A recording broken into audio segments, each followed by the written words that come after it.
Es licenciado en Filosofía, es máster en Political Economy, de la Swiss Management Center University.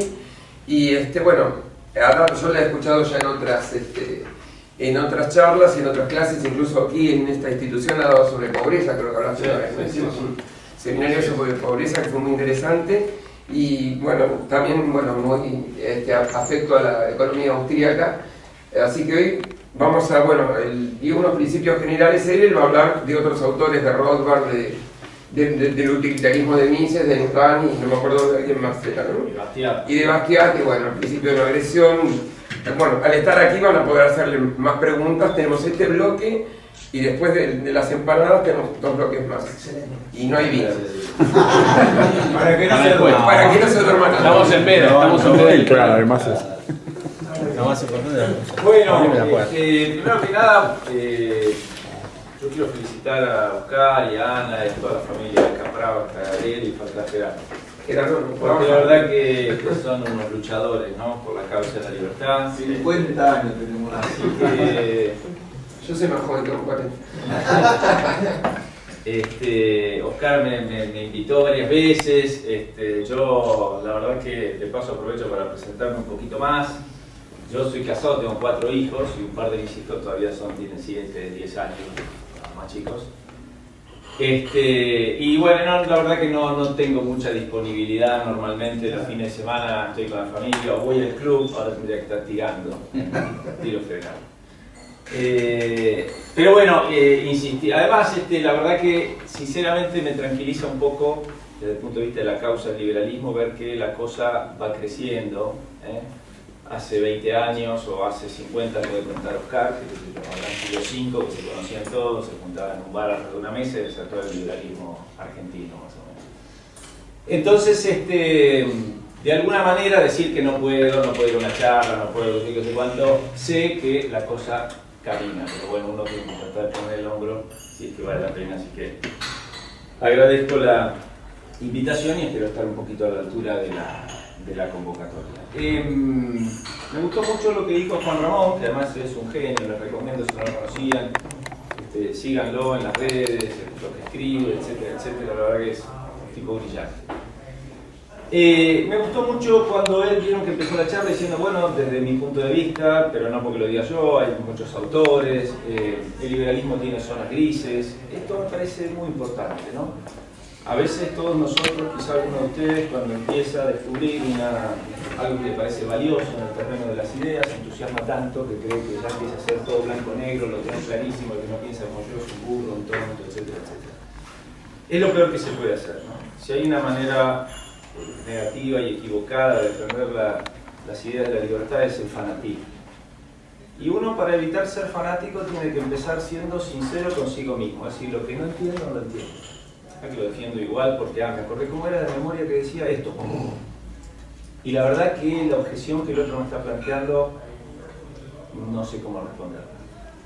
Es decir, acá no se trata de hacer esgrima y de ganar un debate retóricamente, sino de que tengamos la paciencia de tomarnos el tiempo para entender estas cuestiones que seguramente nos interesan porque involucran nuestra vida, que es lo que nos interesa. Nuestra vida como personas, nuestra vida en sociedad. Así que yo también hablo desde mi propia perspectiva, ¿no? Yo estudié filosofía en la UCA, bueno, recién comentábamos justamente esto. Básicamente estudié una filosofía que podríamos llamar una formación de tipo clásica, lo que es un pensamiento occidental que comienza con los griegos, los romanos, y después también bastante influido por el pensamiento cristiano. Como autor era muy importante cuando yo estudiaba en la Universidad Católica, no lo sea, por ejemplo, Santo Tomás, ¿no? Del siglo XIII. O sea, una especie de aristotelismo en diálogo con el cristianismo. Es importante ver de dónde viene la persona que les habla, sobre todo para que ustedes puedan interpretar algunas cosas que yo digo, o también para que puedan hacer las preguntas que les parezcan, ¿no es cierto?, de lo que yo digo, y ya que estamos acá, y vamos a comer, y qué sé cuánto, de lo que se les ocurra. A mí no me molestan las preguntas, ninguna. Al contrario, lamentaría que alguien se quede sin preguntar algo, o comentarme alguna cosa por el temor a que me pueda, qué sé yo, digamos, molestar. Incluso si digo algo que no está bien, algo que digo sobre un autor, y que, pero perdón, yo leí otra cosa y me parece que lo que estás diciendo no es tan así, perfecto. Como dice el gran Alberto Venegas Lynch, del diálogo, del disenso y demás, sobre todo en un contexto de libertad, aprendemos, ¿no? Así que acá yo vengo a compartir con ustedes lo que he ido pensando en los últimos años gracias a la influencia de otros personajes vivos y otros ya fallecidos, como los que creo que todos los que nombraste están todos muertos, ¿no? Mises, Roth, Rand, Bastiat, etc. Bien, entonces, la propuesta era, el título general era Filosofía y Ética de la Libertad. Por supuesto vamos a hablar entonces de la relación entre el liberalismo y la ética, quizá ese podría ser un poco el tema central. A mí siempre me gusta introducir las charlas haciendo algunas aclaraciones así terminológicas o conceptuales, y ahí aparecen tres cosas en el título: filosofía, ética y libertad. ¿Qué es eso? Bueno, cada una de esas cosas daría para un curso entero, la idea. Pero, a ver, filosofía básicamente es un tipo de pensamiento, reflexión, un intento humano por comprender la realidad. Eso te van a decir, bueno, eso es una ciencia, sí. ¿Qué diferencia la filosofía de las ciencias? De alguna manera es como un intento de ir a los últimos principios, fundamentos. Lo que caracteriza la filosofía es, bueno, ¿por qué? ¿Cuál es el fundamento de eso, ¿no? Y con respecto a la libertad, la típica pregunta filosófica, lo mismo que con respecto al ser humano, lo que fuera, es, bueno, ¿qué es? ¿De qué estamos hablando? Una tarea de la filosofía es clarificar los conceptos, las realidades a las cuales nos referimos. Entonces, bueno, parte de nuestra tarea tiene que ver con tratar de entender de qué hablamos cuando hablamos de libertad. Porque obviamente es un término que tiene sentidos diversos, ¿no? Entonces, ¿de qué estamos hablando? Y si en todo caso la libertad es algo a defender, ¿por qué? ¿Con qué fundamento? ¿Y qué es la ética? Bueno, la ética es una parte de la filosofía. Entonces, la filosofía se ha ido dividiendo como en provincias, ¿no es cierto? Siendo siempre ¿no es cierto? Una reflexión que intenta comprender la realidad. Bueno, hay una parte que se ocupa del ser humano y se llama antropología, otra que se ocupa de la realidad en general y que denominamos metafísica, otra que se ocupa del conocimiento y denominamos teoría del conocimiento, sociología, o algunos llaman epistemología, etc. Después hay filosofías regionales, como la filosofía de la ciencia, del arte, hay filosofía de la economía. ¿Qué será la filosofía de la economía? Y bueno, esto, preguntarse qué es la economía, como disciplina, como modo de saber, cuál es su método, cuál es su alcance, a dónde puede llegar, a dónde no. Estas son las preguntas filosóficas. Tenemos que hacer algo de eso con esto de la libertad. En cambio, la ética, de este ahora la filosofía viene que... Sí, sabe empezar la discusión con no, usted sabe, ¿no? Entonces yo ya no me dedico... me faltó eso de la presentación. Yo no me dediqué a la filosofía, la verdad. Estudié filosofía, pero no como que ven que hice una maestría en economía. Acá vamos al frente. Recién recordó Ana, encima soy corredor inmobiliario.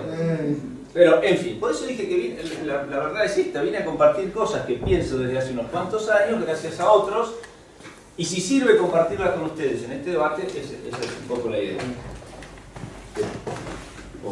Entonces, la ética, en cambio, en lugar de ser una disciplina puramente teórica, me interesa saber cómo son las cosas, qué es esto, ¿no? ¿Qué hay de todo esto? ¿Qué es el hombre? Etcétera. Es una disciplina práctica que se pregunta, digamos, sobre la conducta humana, sobre el modo de obrar humano. El tema de la ética es sobre lo que es bueno y lo que es malo en el obrar de la persona, lo que corresponde hacer. Todos nosotros tenemos asociado la palabra ética como algo, digamos así, correcto, por decirlo así, y algo que no es ético es algo que no está bien hacer. ética, moral, ¿es lo mismo, no es lo mismo? Una cosa que hay que aprender en el terreno de la filosofía es que cualquier opinión que a ustedes se les ocurra la sostiene algún autor, así que no hay ningún problema. Son temas complejos, con lo cual, ¿ética y moral es lo mismo? ¿Sí o no?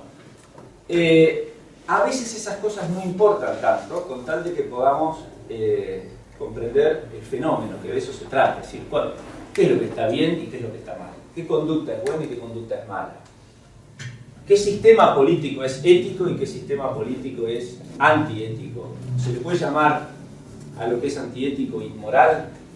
Miren, en realidad, 2 minutos sobre esto, ¿sí?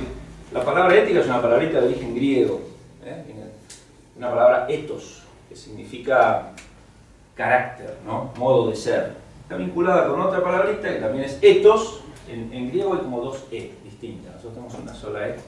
Los griegos tienen como 2. Y la otra significa costumbre, ¿no? La costumbre vinculada con un carácter. Es como que la reflexión ética se ocupa de aquel modo de ser que uno va adquiriendo. Que los griegos, Aristóteles sobre todo, lo que nos decían es que uno, de acuerdo a cómo vive, se va haciendo. Toda la teoría aristotélica sobre las virtudes, por ejemplo, que es sobre la excelencia humana, es que uno logra esa excelencia actuando de una determinada manera.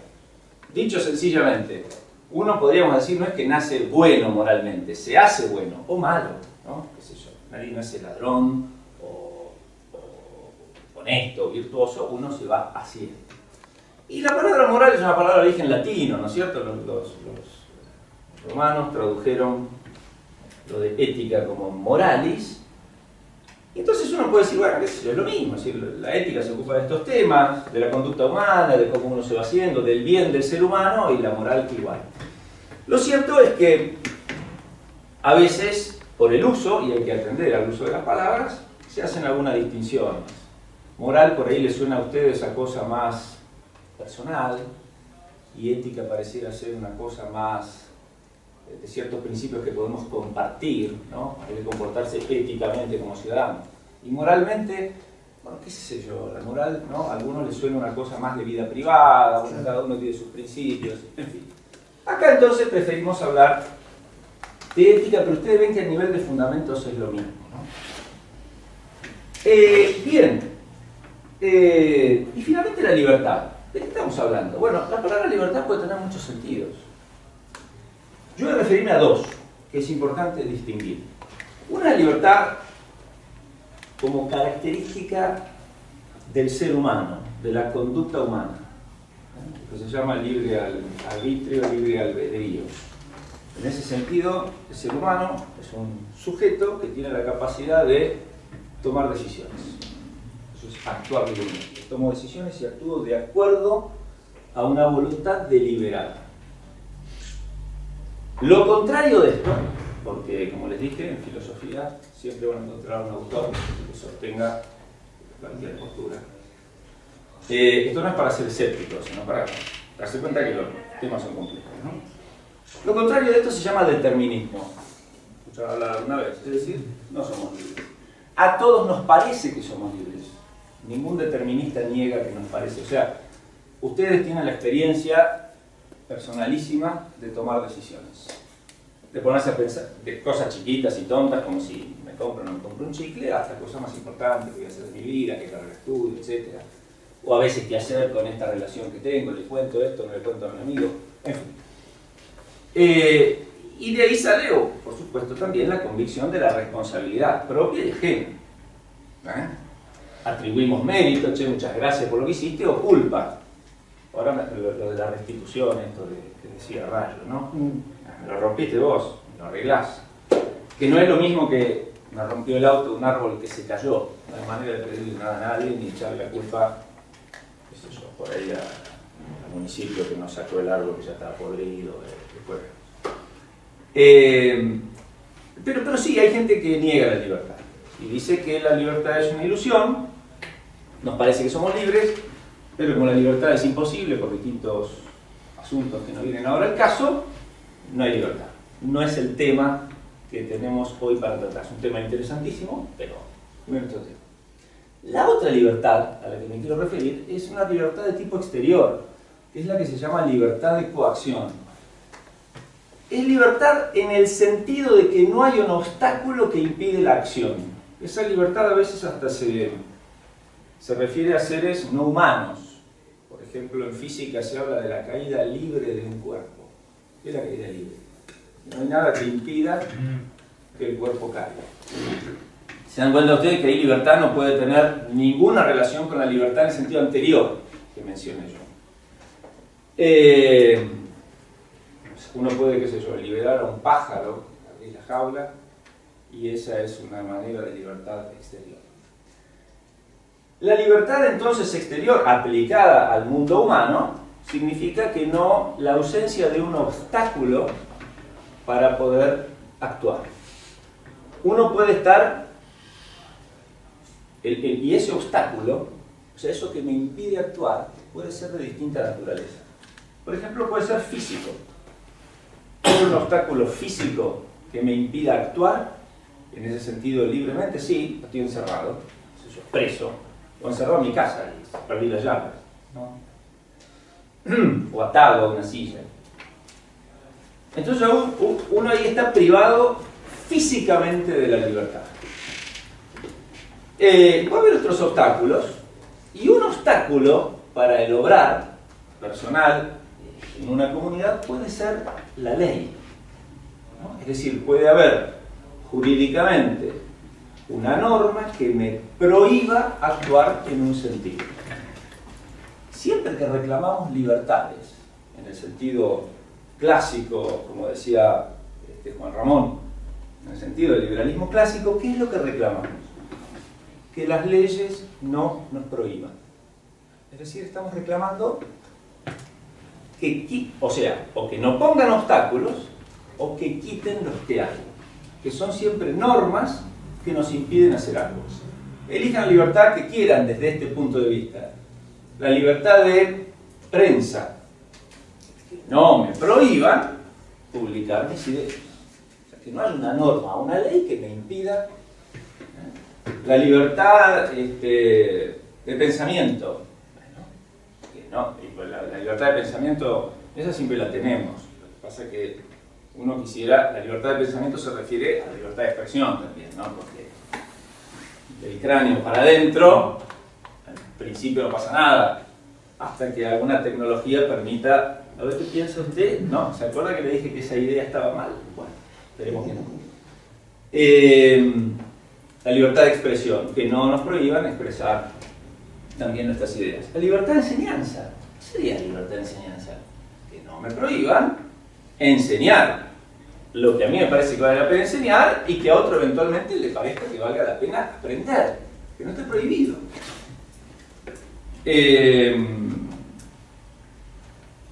¿Y hay libertad de enseñanza, por ejemplo? Bueno, más o menos.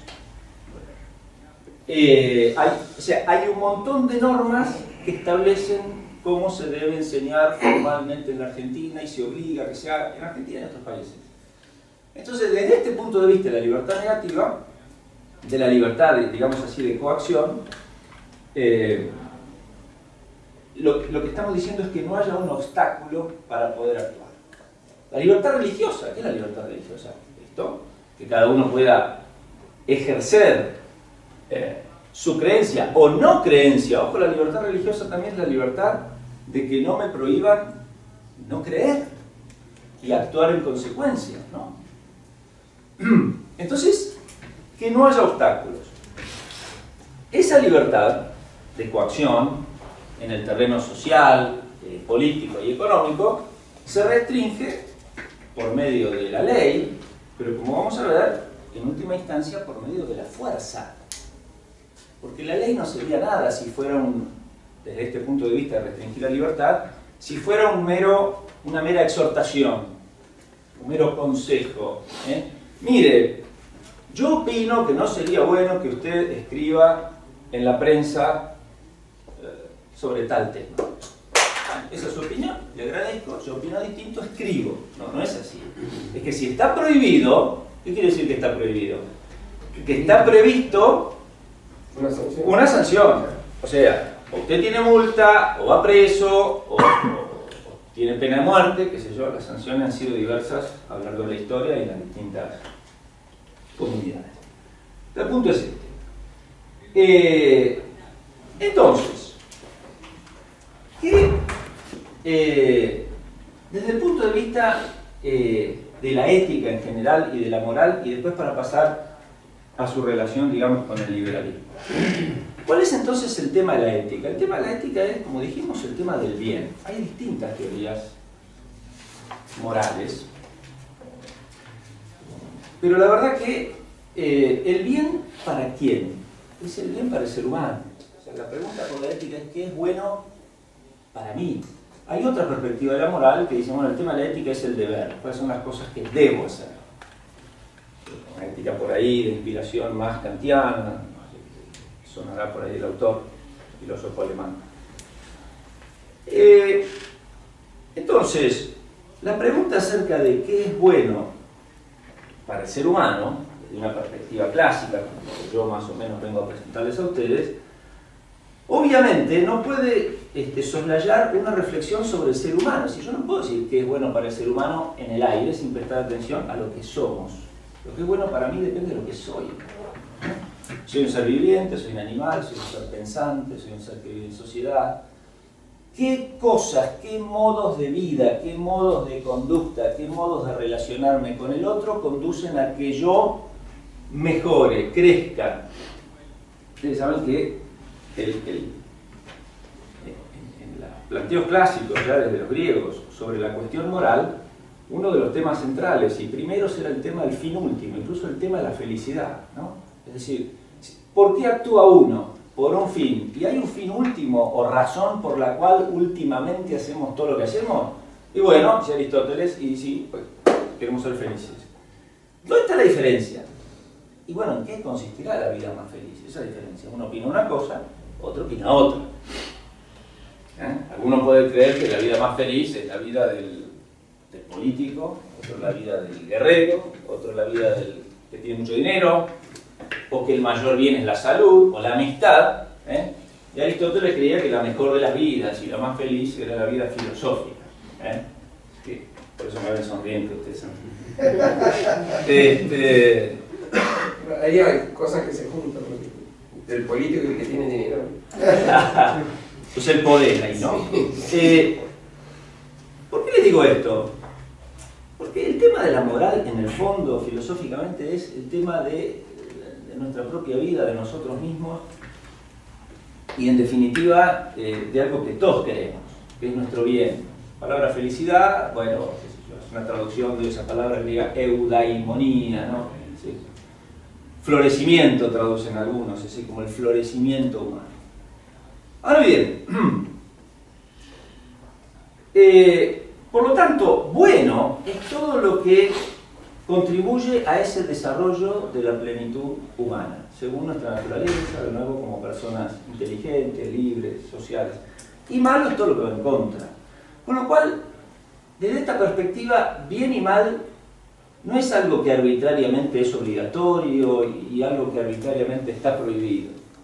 Por eso, cuando uno se pregunta por la bondad o maldad de tal acción o eventualmente de tal organización social o política, etcétera, etcétera, y se pregunta por algún fundamento, dice, bueno, mirá, es bueno porque es conforme o respeta la condición humana, ¿no? Sus derechos. Vamos a ver de dónde puede venir esto de los derechos.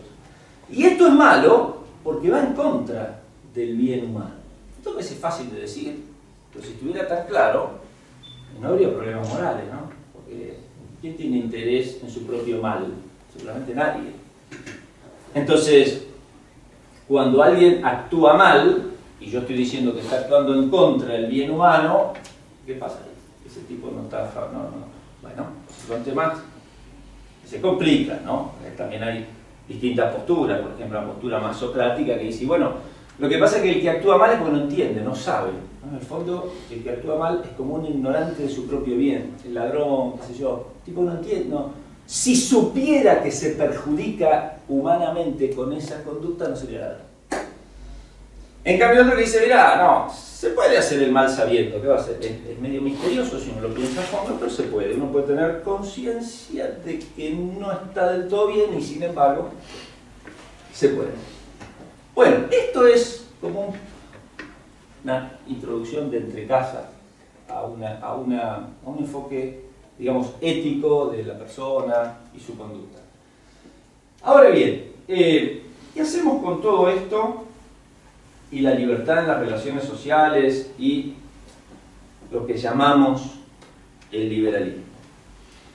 Bueno, las preguntas podrían ser, ¿no? Bueno, primero, ¿qué es el liberalismo? ¿De qué estamos hablando? Y después preguntarnos, bueno, ¿es ético el liberalismo? ¿O no?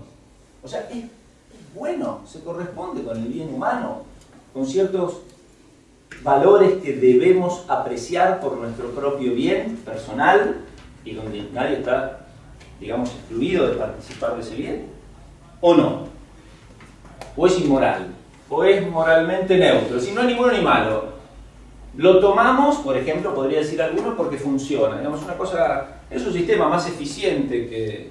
O sea, los sistemas inspirados en ideas liberales son más eficientes que los inspirados en ideas colectivistas.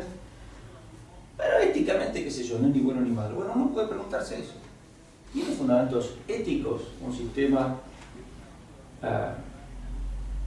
social, político, económico, de inspiración liberal? ¿Qué es eso y si tiene fundamentos éticos? ¿Y o no? Y la otra pregunta, por eso me tomé unos minutos para decir esto de la moral en relación con el bien humano, personal y total, podríamos decir así, es si aún siendo, por ejemplo, un sistema jurídico y político y económico liberal, aún siendo ético, justo, introduzco otra categoría ahora, lo veremos, agota la moralidad. Es decir, si todo el bien humano, ¿no?, está incluido dentro de las exigencias de un sistema jurídico, político y económico liberal. O si, digamos así, la vida humana, el ser humano y el bien humano excede eso. Dicho de otra manera, aun cuando un sistema jurídicamente inspirado en el liberalismo fuera ético, todavía podría quedar un campo enorme para la realización de ideales éticos o morales que están por fuera de lo que mínimamente exige ese sistema. Es decir, como dijo Juan Ramón, uno de los principios liberales implica que hay unos límites que se exigen en las relaciones interpersonales, ¿no? Pero donde no hay límites es acerca de las cosas que, no estando prohibidas, yo puedo querer hacer porque me parecen valiosas. Tampoco son obligatorias. A ver, el famoso asunto de la solidaridad y la generosidad. Claro, un sistema jurídico liberal no puede ni asegurar ni imponer la conducta generosa y solidaria de una persona que vive dentro de él. Pero eso significa que, por lo tanto, un acto de generosidad que está fuera de las exigencias de este sistema ya no es un acto moral o no es un acto bueno. No tiene nada que ver. Es más, uno podría argumentar con muy buenas razones que por encima de este sistema, que tiene su razón de ser para establecer esos límites, hay un amplísimo campo para la realización del bien moral y el desarrollo de la propia personalidad. Y podría decir al revés, que uno desde cierto punto de vista moral, y desde la opinión de alguien, qué sé yo, un ciudadano que cabe dentro del sistema jurídico liberal, por ahí, qué sé yo, como persona me parece que deja mucho que desear. ¿Puede ser? Puede ser. No significa que tenga que ir preso, ni haya que multarlo. Porque yo puedo considerar que no está realizando ciertos valores humanos que serían buenos para él y para otros. Pero ya no son cosas que podamos obligar, con las cuales la ley tenga nada que ver, etc. ¿Se dan cuenta? Es decir, claro, lo que voy a tratar de mostrar es que hay un fundamento ético para las instituciones que llamamos liberales, digamos cuáles son, pero que eso no agota la moralidad del ser humano. Y esto puede llevar a veces a malos entendidos. Que como a mí no me satisface como ideal moral las exigencias de las instituciones liberales, creo que lo que hay que hacer es, digamos, terminar con ese sistema institucional y reemplazarlo con uno superior, que además de exigir este mínimo de justicia y respeto entre los ciudadanos, asegure otras cosas más nobles, como por ejemplo que seamos generosos, solidarios, virtuosos, etcétera, etcétera. Y ahí es donde se produce la confusión y el peligro. Es decir, no es peligroso pensar que hay cosas más valiosas que otras, no es peligroso pensar que, no sé, determinadas expresiones estéticas son más valiosas que otras, que te guste más una música que esta otra que te parece de mala calidad. El problema es que cuando vos ves que el sistema jurídico liberal no asegura que todo el mundo escuche esa música que te parece sublime y que hay un montón de gente escuchando eso que te parece una porquería, quieras arreglar eso por medio de la ley. ¿Se dan cuenta? Claro que puedo pensar que hay algo mejor que lo que otro está haciendo. La pregunta es si eso me habilita, ¿no?, a lograr ese objetivo de lo que me parece mejor, ¿no?, forzando a otros a hacer lo que pacíficamente no quieren hacer. Disculpame. Sí. Estás con un tema operatorio más. ¿Te dejamos la pregunta para el final o te.? Pues sí, por ahí, si me dejan redondear dos cositas más. Hablo dos palabritas, algo de Bastiat, y después sí empezamos con preguntas. No hay ningún problema, yo sigo, el que me quiere interrumpir me interrumpa. Una cosita más. Bueno, estos, ustedes se imaginarán que son temas inagotables.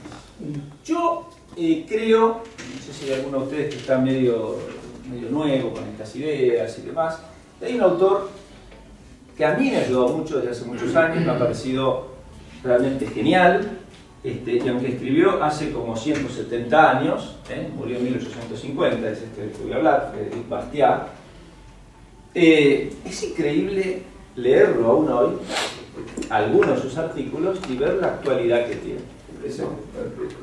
Además, yo creo que es uno de los tipos donde uno más puede aprender por centímetro lineal.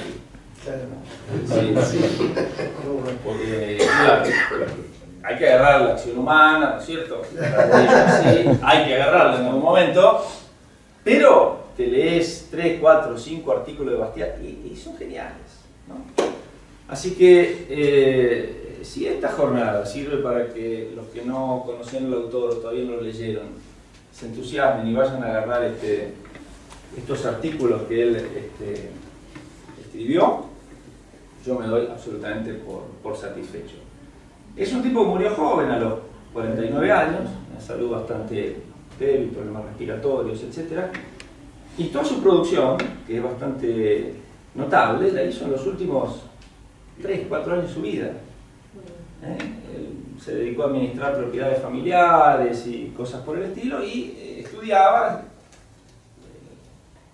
autodidacta, pero evidentemente después se reveló como un personaje genial, con un modo de utilizar muy didáctico para exponer los temas, con recursos también a la ironía, etc. Y muchas de las cosas que escribió son artículos que se publicaban en periódicos, por ejemplo el Jornal, el Journal de los economistas y otros. Y toda su actividad pública comenzó porque él se entusiasmó con el movimiento inglés por la liga esta de la libertad, ¿cómo se llama? Cobden, y la liga por el tema de la libertad, del tema de los... ¿Cómo era esto? Las leyes de maíz. Eso, las leyes de maíz, exactamente, ¿no? La liga esta contra las leyes de maíz. Básicamente un movimiento por el libre comercio.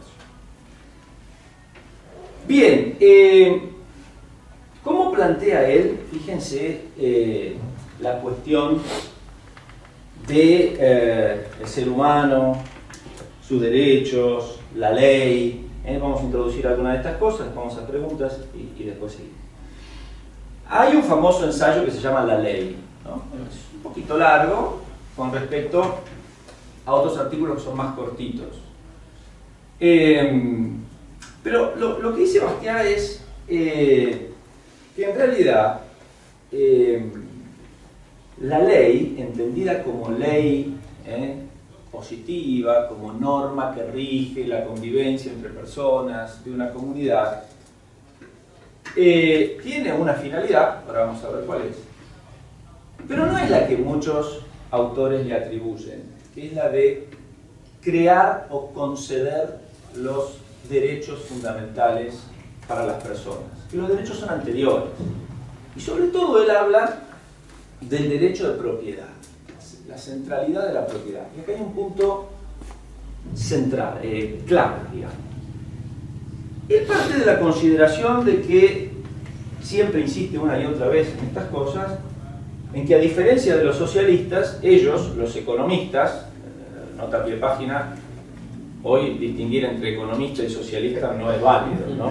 Pero en aquella época se ve que sí. La escuela economista, decía Bastiat, no es como la escuela socialista. Bueno, 170 años después ya no se puede, no son conjuntos separados. Él insiste mucho en que su enfoque consiste en aceptar la realidad tal cual es, el ser humano tal cual es, las cosas como son, etc. Y en cambio el socialismo, pero lo interesante es esto, se da cuenta que su sistema no funcionaría con el ser humano tal cual es. Entonces, ¿qué hay que hacer? Cambiarse. Pero, volviendo a ¿cómo es el ser humano tal cual es? Bueno, la verdad es que el ser humano tal cual es un sujeto que para vivir tiene que satisfacer determinadas necesidades, ¿no? Y la satisfacción de esas necesidades se dan por medio de ciertas facultades que el ser humano tiene, que tiene que poner en práctica, básicamente trabajar y apropiarse de cosas que le permiten subsistir. Cualquiera de nosotros está pensando mínimamente en comer, por ejemplo, ¿no? Es como que la apropiación es un fenómeno natural y si uno lo suspende, se termina la vida, ¿no? Empezando por ahí. Entonces, él sostiene que la propiedad es un hecho o un fenómeno natural o providencial, a veces se utiliza este lenguaje, porque es lo que se corresponde con la posibilidad de que el ser humano viva bien, viva con otros, progrese, etcétera, etcétera, etcétera. En ese sentido, es algo que se corresponde con la naturaleza humana. Y además es un derecho, pero que hay que definir bien. ¿En qué consiste ese derecho? Y en uno de sus artículos, interesante porque yo cuando hace muchísimos años empezaba con la lectura de estas cosas, a mí me habían explicado, yo nunca fui socialista, ni comunista, pero un poco liberal, qué sé yo, una cosa en el medio. Y cuando veo que él en el artículo va a hablar del derecho romano, digo, bueno, seguramente va a hablar bien del derecho romano, y me habían explicado que el liberalismo dice sobre la propiedad que es un derecho absoluto, ¿no? Como lo definían los romanos, el ius fruendi, utendi et abutendi, es decir, el derecho de gozo, uso y disposición. Y resulta que cuando él habla del derecho de propiedad, dice, bueno, no tengo necesidad de haber estudiado derecho para saber que nuestras leyes proceden de los romanos. Y lo critica y dice, claro, estos romanos, ¿dónde está la trampita que hicieron? Que definieron el derecho de propiedad por sus efectos. O sea, claro, si algo es tuyo, ¿qué quiere decir? Y que vos sos el que lo puede usar, gozar de eso, venderlo, regalarlo. Pero no hacen como la economía política, dice él, o le atribuye esto a la economía política, que lo define por sus causas. ¿Y qué es el derecho definido por sus causas? ¿O qué es la propiedad, mejor dicho, definida por sus causas? Es el derecho que todo ser humano tiene al fruto de su trabajo. ¿Y por qué los romanos, dice Bastián, no definieron el derecho de esta manera? Bueno, dice, porque tenían esclavos y vivían del pillaje. Es decir, pero qué interesante esto. ¿Qué está diciendo el hombre? El derecho de propiedad, no es que lo diga él literalmente, pero